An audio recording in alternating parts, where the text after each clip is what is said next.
খুব সহজ পদ্ধতিতে 16-এর টেবিল। প্রথমে কী করতে হবে,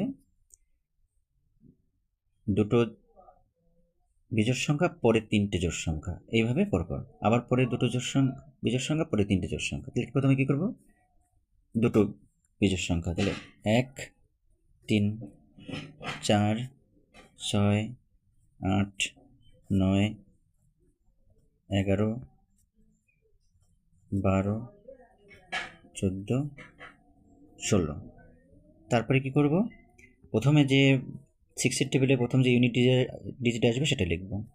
তাহলে 6, 2, 8, 4, 0, আবার 6, 2, 8, 4, 0।